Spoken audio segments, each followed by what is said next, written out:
Абдулла Токай Қарақалпақ халқы, Қарақалпақ әдебиеті, Қарақалпақ мәдениеті үшін бұрыннан белгілі үлкен тұлғалардың біреуі болып есептеледі.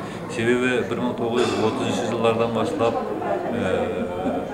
Қарақалпақстандағы дәстепке мектептер үшін сабақлықлар жарату ісінде осы Татарстаннан біздерге көшіп барған Сейфулғабит Мәжитов атақты Қарақалпақ шайыры татар миллетінен, сол тарапынан Қарақалпақ мектептері үшін дәстепкі оқулықлар, сабақлықлар шығарылған уақытта сол мектеп оқулықтарына Ғабдулла Токайдың да қосықлары кірді.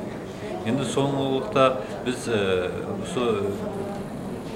мектепті біткеріп жүргенде де, мектепті оқып жүргенде де Токайды көп білгенбіз, естігенбіз.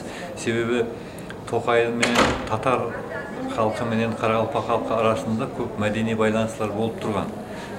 Токайдың шығармалары Қарақалпақ тілінде 1961 жылы бірінші рет өз алдына кітап болып шыққан, һәм 1981 жылы Татарстан мәдениет һәм искусство Қарақалпақстандағы күллеріне байланысты 1981 жылы екінші кітабы да шыққан.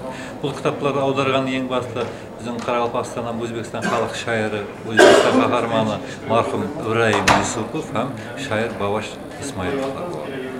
Енді бұл қосықлардың тәрбиялық ахметі де күшлі болғанлығы һәм ұлыма біздің мұсылман халқына тән тәрбиялық характері жүдә ұлы.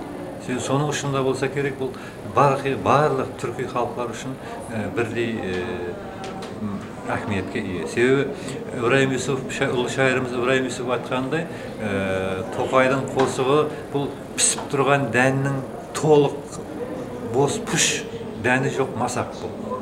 Оның пісіп тұрған, иесі аңқып тұрған, таза жабылған нандай қосықлар адамдарды өзіне тартады, һәм илһамландырады адамды, мазалы.